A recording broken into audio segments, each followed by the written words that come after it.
자, 반갑습니다. 배종찬 교수의 맛있는 돈 이야기의 배종찬입니다. 자, 여러분 반갑습니다. 돈 없이 돈 버는 마이너스 갭 투자라는 게 있죠. 말 그대로인 것 같아요. 돈이 하나도 없다라고 하더라도 아파트를 매수하고 잔금할 때 매도인에게 돈을 받는 투자. 그런 투자가 바로 마이너스 갭 투자인 거죠. 아무튼 이러한 마이너스 갭 투자 물건들이 좀 증가되고 있죠.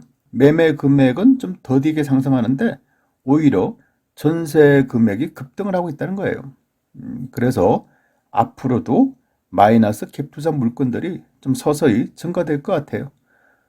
이런 식으로 얘기를 하니까 또, 야, 그렇다면 내가 잔금할 때 오히려 매수인 내가 매도인한테 돈을 받는다? 돈 벌 수 있는 기회가 왔다? 그때가 왔다라고 이렇게 또 생각을 하시는 분이 또 계실 것 같아요. 그래서 오늘은 그 부분에 대해서도 한번 얘기를 한번 나눠보도록 하고요. 이처럼 살다 보면 정말 별의별 경우는 다 당하죠. 부동산 또한 마찬가지인 것 같아요. 부동산을 놓고 보더라도 별의별 경우를 다 당할 수도 있고 할 수도 있다는 거죠. 때로는 이러한 경우가요, 대박이 나는 경우도 있을 것 같고요. 때로는 이러한 경우에 쪽박을 당하는 경우도 있다는 거죠. 따라서 오늘은 이러한 경우를 가지고 한번 여러분과 더불어서 좀 자세하게 이야기를 나눠보도록 할게요. 먼저 갭 투자라는 게 있죠. 뭐 이 부분에 대해서는 누구나 다 아시겠죠. 1억 원짜리 집을 샀는데 전세 9천만 원 끼고 샀다. 즉 금액은 1억이지만 실제 내가 투자하는 금액은 1천만 원밖에 안 된다. 이러한 투자를 갭 투자라는 거죠. 그렇다면 마이너스 갭 투자는 무엇일까요? 뭐 쉽게 말씀을 해드리면 매도 가격이 1억 원이었어요. 그런데 전세 가격이 1억 1천이라는 겁니다. 어때요? 그래요. 매도 가격보다 전세 가격이 이처럼 더 높은 경우를 의미하겠죠. 때때로 이런 경우는 우리는 흔히 뭐 역전세라는 이렇게 뭐 말씀들을 하셨죠. 하지만 그동안의 역전세라는 거는 전세 가격은 그대로였어요. 그런데 부동산 경기가 안 좋아서 아파트 매매 가격이 하락하는 경우, 이런 경우에 이제 역전세가 발생했다라는 거 아닙니까? 하지만 요즘 들어서는 매매 가격은 좀 올라도 조금씩 올라가는데 한 달, 두 달, 석 달 지나면서 급격하게 전세 가격이 상승했다는 얘기예요. 어떻게 보면 좀 역전세와 좀 비슷한 개념이죠. 역전세와 좀 비슷한 개념인데요. 결론적으로 본다면 매도 가격 1억 원짜리를 전세 1억 천에 놓게 됐다. 오히려 매수자 입장에서는 뭐다? 돈이 생겼다는 거예요. 즉 이러한 투자를 우리는 마이너스 갭 투자라고 이렇게 말을 할 수도 있겠죠. 그래서 처음 매매 계약할 때는 매매 금액이 1억 원이었어요. 전세 금액도 9천만 원이었는데 이제 현재 전세로 살고 있는 세입자가 나간다는 거예요. 그러면 새로운 세입자를 넣어야 될 거 아닙니까? 그래서 매매 계약은 1억 원에 계약을 했어요.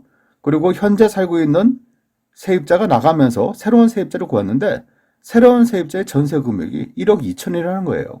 그러면 전세 금액이 9천만 원에서 1억 2천, 즉 3천만 원이 떴다는 얘기예요.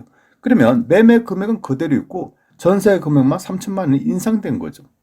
그러니 매수인 입장에서는 잔금할 때 2천만 원 돈이 오히려 남게 된다는 얘기예요. 과연 이런 사례가 많이 있을까요?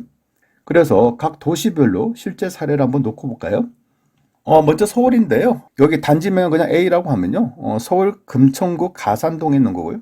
매매 금액이 1억 200만 원이고요. 전세 금액이 1억 2,800이라는 겁니다.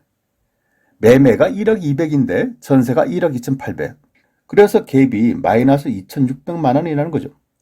그 밑에 있는 것도 마찬가지죠. 매매 금액이 1억인데요. 전세를 1억 1,970만 원에 맞췄다는 얘기입니다. 따라서 갭이 마이너스 1,970만 원이라는 얘기입니다. 그런데 서울 전체를 놓고 본다면 마이너스 갭 투자, 마이너스 갭은 요 두 개의 물건밖에 없다는 얘기예요. 그 나머지는 금천구 가산동에 있는 거 매매 금액 1억 3,500이고 전세가 9,500만 원. 즉 이 부동산을 사기 위해서는 4천만 원이 투자해야 된다는 얘기죠. 근데 또 대략적으로 살펴보세요. 이게 뭐냐라고 하면 평수를 놓고 보면 6평짜리라는 거죠. 그러면 6평짜리다. 어떻게 보면 공동주택인데 아파트라고 말하기보다는 거의 뭐 도시형 생활주택, 뭐 원룸하고 가깝지 않나요? 부산을 놓고 본다면 A단지 부산진구 범천동인데 매매 금액 1억 3천만 원에 전세가 무려 1억 7천만 원에 맞췄다는 얘기입니다. 그러니까 마이너스 갭이 4천만 원 돈이 된다는 얘기죠. B단지의 아파트는 부산 북구 함명동 매매 금액이 1억 7,300인데요. 전세가 1억 9천만 원이라는 겁니다. 마이너스 갭이 1,700만 원이고요. C단지 아파트는 용동구 동삼동에 매매 금액이 8,200만 원인데 전세가 9,400만 원 얘기입니다. 마이너스 갭이 1,200만 원이라는 얘기입니다. 이처럼 부산을 놓고 보더라도 갭 투자를 하는 그런 물량이, 그런 물건들이 있다는 얘기겠죠. 대구도 마찬가지라는 얘기입니다. A단지 수성구 시지동에 있는 건데요. 매매 금액이 1억 6천만 원인데 전세가 1억 8천만 원인 겁니다. 마이너스 갭이 2천만 원이고요. B단지는 대구 북구 서변동에 있는 건데요. 매매 금액이 1억 2,300만 원, 전세 금액이 1억 4천만 원 얘기죠. 갭 차이가 마이너스 1,700만 원의 얘기입니다. 광주 광역시로 놓고 보더라도 마찬가지죠. A단지의 아파트가 광주 북구 양산동에 있고요. 매매 금액이 7,500만 원, 전세 금액이 1억 1천만 원 얘기입니다. 갭이 마이너스 3,500만 원이죠. B단지 같은 경우에는 광주 북구 문훈동인데요. 매매 금액이 1억에 전세가 1억 2,500만 원입니다. 갭이 마이너스 2,500만 원의 얘기죠. 어떻습니까, 여러분? 실제적으로 놓고 보니까 서울도 그렇고 부산도 그렇고 대구도 그렇고 광주 지역도 그렇고 광역시급 이상 지역의 아파트를 놓고 보더라도 이처럼 마이너스 갭 투자를 할 수 있는 물건들이 있긴 있다는 얘기예요. 지방의 중소도시를 간다면 오히려 갭 투자하는 물건들이 더 많아지는 거 아니겠습니까? 그렇다면 실제적으로 이러한 경우에 잔금을 할 때 우리는 통상적인 경우죠. 그냥 우리가 매매 계약서를 썼어. 계약금 납부하고 중도금 납부하고 잔금은 납부했어. 그럼 잔금 날은 대부분이 매수인이 매도인에게 잔금을 지급하는 거 아닙니까? 그런데 마이너스 캡 투자 같은 경우에는요. 매도인이 집 파는 사람이 오히려 매수인에게 잔금을 지급한다는 거예요. 또한 새로 들어오는 세입자가 매수인에게 잔금을 지급한다는 거예요. 그래서 그 마이너스 갭만큼 매수자가 오히려 돈을 가져간다는 얘기예요. 굉장히 특이한 경우죠. 어떻게 보면. 돈 하나도 없이 아파트를 사면서 돈까지 받는 경우, 이런 경우가 발생한다는 얘기겠죠. 다만 여기서 여러분들은 좀 조심하실 부분이 있어요. 왜냐하면 나는 돈 하나도 없이 아파트를 사고 돈도 받는다. 이렇게 하면 누구나 다 투자할 거 아닙니까? 그렇죠. 그런데 조심할 부분이 뭐냐고 하면 여러분들께서 아까 보시다시피 마이너스 갭 투자 지역의 특징을 놓고 본다면 서울보다는 광역시가 매물이 많다는 얘기예요. 또 광역시보다는 중소도시가 뭐다? 매물이 많다. 즉 마이너스 갭 투자 물량이 많고 마이너스 갭 투자 금액이 이처럼 크다라는 걸 느낄 수가 있다는 얘기입니다. 두 번째로 본다면 인기가 없는 도시일수록 마이너스 갭 투자 물량이 많고 마이너스 갭 투자 금액이 크다라고 이렇게 말씀을 드릴 수가 있다는 거죠. 아파트를 팔고자 하는 사람은 적고 아파트를 사고자 하는 사람이 많다면 전세 가격만큼 매매 가격도 올라가는 거 아닙니까? 당연한 거죠. 그런데 이와 반대로 아파트를 팔고자 하는 사람은 많은데 아파트를 사고자 하는 사람이 없어. 그런데 전세 들어오고자 하는 사람이 있어. 그럴 경우에는 이처럼 마이너스 갭 투자가 된다는 얘기예요.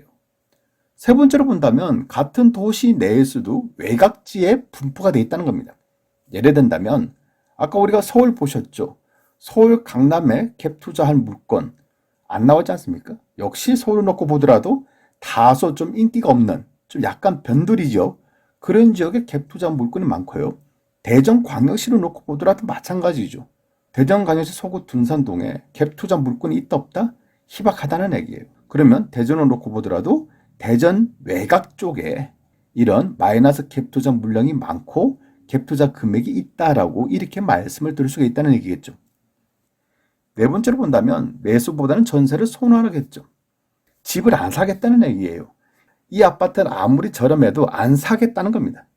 차라리 전세로 살겠다는 거죠. 2년 뒤에 4년 뒤에 다른 곳으로 이사 간다는 얘기예요. 즉 지금과 같은 부동산 시장의 호황기에도 불구하고요. 매수하는 것보다 전세를 사는 것이 유리하다라고 생각을 하는 지역이라는 거예요. 어때요, 여러분?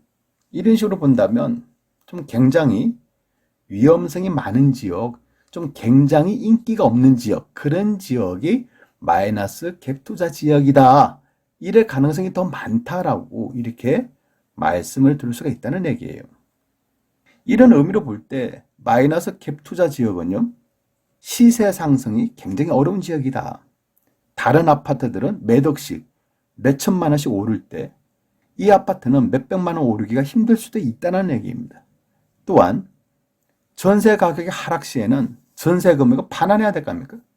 이런 아파트들의 특징이 올라가는 거는 조금 올라가고 가고 떨어질 때는 팍팍 떨어지는 거 아니겠어요? 전세도 마찬가지겠죠. 전세금 올라갈 때는 조금 올라가고 떨어질 때는 팍팍 떨어지는. 그러니 전세 금액이 하락할 경우에는 뭐 해야 된다? 집주인 입장에서는 세입자가 나간다 그러면 전세금을 돌려줘야 될 거 아닙니까? 근데 전세금을 돌려줘야 될 가능성이 많은 지역이에요. 그런데 내가 집주인인데 세입자에게 전세금 줄 돈이 없다. 그럴 경우에는 경매당할 가능성이 많다라고도 말씀을 드릴 수가 있겠죠. 그리하여 만약 여러분들이 세입자란다면, 만약 여러분들이 세입자하고 다른 전세집을 구해야 된다고 한다면 이런 지역의 전세는 굉장히 위험하다라고 말씀을 드릴 수가 있다는 얘기예요. 즉, 여러분들이 전세로 들어가고자 한다면 매매 금액과 전세 금액을 비교를 하셔야 된다는 얘기겠죠. 그래서 이왕이면 매매 금액이 많고 전세 금액이 적은 지역이 뭐다? 좋은 아파트가 되겠죠. 서울 강남의 아파트를 보세요. 매매 금액이 30억이면 전세가 뭐 15억, 20억 아닙니까? 지방 광역시급의 좋은 아파트를 놓고 보세요. 매매 금액이 10억이라면 전세 금액은 뭐 6억에서 7억 아닙니까? 그런데 마이너스 캡 투자 지역을 보세요. 매매 금액이 1억인데 전세 금액은 1억 1천이라는 얘기죠. 어때요, 여러분? 굉장히 위험하죠. 뭐가요? 전세가요. 이런 지역은 여러분들 세입자 입장에서 본다면 특히 조심을 하셔야 된다는 얘기예요. 또한 마이너스 캡 투자자 입장도 마찬가지죠. 뭐가 마찬가지냐니까 시세 차익을 좀 생각하기가 어렵다니까요. 다만 또 이렇게 생각할 수도 있겠죠. 나는 뭐 돈 하나도 없이 내 이름을 해가지고 내가 아파트를 사면 그렇지 않습니까? 뭐 매매 금액 1억인데 전세가 1억 1천이다. 난 1천만 원 생긴다. 뭐 취득세 납부하고 공인중개사 스스로 주고 그래도 나는 돈이 생긴다. 이런 식으로 접근하시는 분도 계실 것 같아요. 분명히 있겠죠. 근데 이렇다 하더라도 좀 조심하셔야 돼요. 또 왜 그러냐 하니까 이제는 취득세도 1가구 1주택에서 뭐 한 채를 더 살 경우에 8% 내지 12% 아닙니까? 물론 또 공시가격 1억 이하는 취득세 계산할 때 중과되지 않는다. 이 부분도 있겠지만은 이 갭 투자하는 아파트 중에서 좀 공시가격 1억 이상 될 경우 그럴 경우에는 실제적으로 몇백만 원, 뭐 천만 원, 이천만 원 남는 게 아니죠. 왜냐하면 취득세 12% 맞으면 의미가 없어지지 않습니까? 또 더 나아가서 본다면 1가구 다주택자이기 때문에 나중에 많이 오른 아파트를 팔 때 양도소득세 부분은 또 중과세 되지 않습니까? 그런 의미를 보면 그닥 실제적으로 본다면 남는 게 별로 없다라고 이렇게 말씀을 드릴 수가 있다는 겁니다. 무엇보다도요, 가장 중요한 거죠. 만약에 전세 가격 하락해가지고 내가 돈을 못 들어준다. 그러면 세입자들한테 고통을 주는 거 아닙니까? 즉 타인에게 고통을 주고 돈을 벌겠다는 생각, 이런 생각은 가지시면 안 되겠죠. 이런 생각이 지니신 분은 평생 돈 벌기는 어려워요. 아무튼요, 부동산 시장이 난립니다. 이런 시장에서 마이너스 캡 투자, 마이너스 캡 투자를 통해서 대박을 꿈꾸겠다. 대박. 아까 말씀드렸잖아요. 이런 지역 특징. 올라가도 조금 올라가요. 오히려 부동산 경기가 좀이라도 안 좋으면 떨어질 때는 많이 떨어진다니까요. 그리고 마이너스 캡 투자를 통해서 작은 돈을 벌겠다. 이런 생각이 지났다 하더라도 결론적으로 본다면 취득세 중과세를 두드려 맞고 나중에 팔 때 양도소득세 중과세를 두드려 맞는다면 결국 생각 밖으로, 예상 밖으로 남는 것이 없다는 얘기입니다. 이 와중에 세입자가 갑자기 나간다라고 하면 어떻게 하시겠어요? 또 전세 금액이 또 떨어지면 어떻게 하시겠어요? 매매 금액이 떨어지면 어떻게 하시겠냐고. 돈 하나도 없이 아파트를 샀는데 매매나 전세금 떨어졌어. 여러분들 신용불량자 된다는 얘기예요. 무엇보다 다른 사람에게 고통을 줄 수 있다는 얘기예요. 그래서 제가 수많은 경험을 통해서 느끼는 바를 여러분에게 말씀해드리면 부자로 가는 길은요. 순간적으로 잔머리를 이용해서 돈을 번다거나 또는 작은 이익을 위해서 다른 사람에게 피해를 주면서까지 돈을 버는 거. 이런 사람들이 어떻게 부자가 될 수 있겠냐는 거죠. 부자 되기 힘듭니다. 부자들은요. 큰 돈이 아니라 작은 돈을 번다 하더라도 묵묵하게 꾸준히 그리고 바르게 행함으로써 부자가 되는 거 아닐까요?